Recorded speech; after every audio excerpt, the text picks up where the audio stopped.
Tô falando da gente poder olhar para o interesse um do outro. Então, acho que agora a gente pode trazer a negociação um pouquinho mais para o lado jurídico mesmo, né?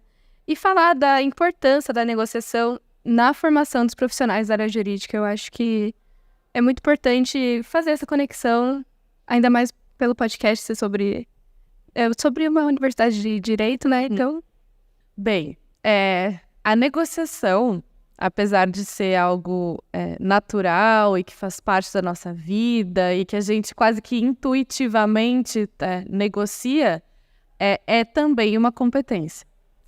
E se a gente for pensar, né, numa principal carreira jurídica, vamos usar de exemplo aqui, como eu já dei anteriormente, né, da advocacia, o profissional da advocacia, o advogado, a advogada, não tem como escapar da negociação.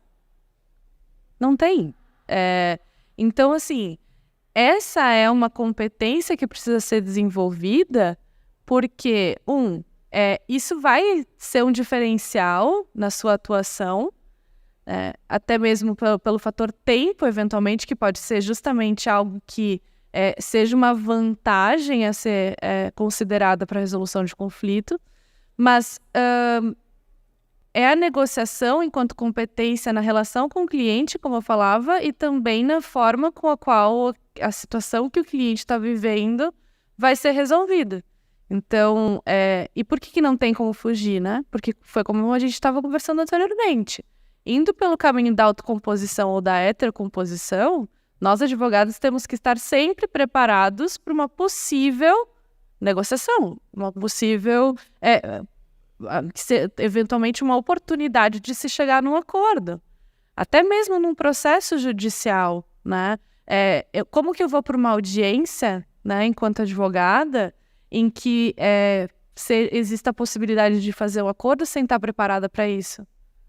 Né? Se uma audiência de conciliação, né, presidida, conduzida por um juiz, em que existe essa possibilidade, eu vou chegar lá e vou dizer, na verdade não tem acordo porque eu não preparei essa possibilidade, não estava considerando essa possibilidade, ou essa possibilidade não é viável. Tá, mas por que, né? Não é viável. E até para saber o que colocar nesse termo de eventual acordo, né? Já se preparar para isso.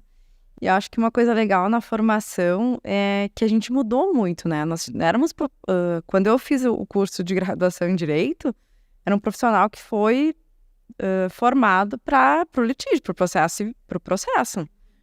Hoje o processo, a gente já viu isso, a gente já falou lá, quando a gente falou do sistema multiportas, ele é também uma opção, ele faz parte desse cenário. E eu acho que cada vez mais as pessoas estão buscando questões extrajudiciais e que possam ter aí um custo-benefício.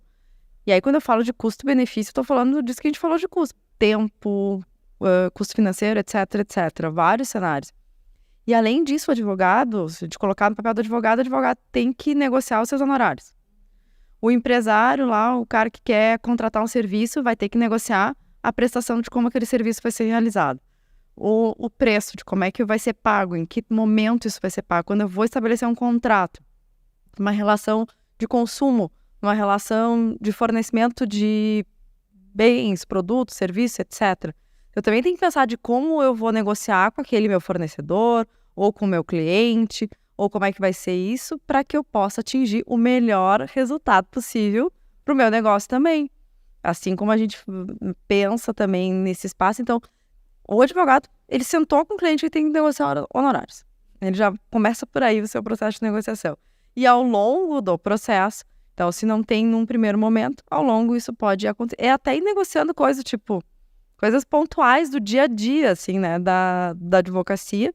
Mas eu digo, para além da advocacia, a gente negocia tudo. E quando a gente está apropriado dessas técnicas e dessas ferramentas, a gente consegue ter uma assertividade no tratamento muito mais efetiva.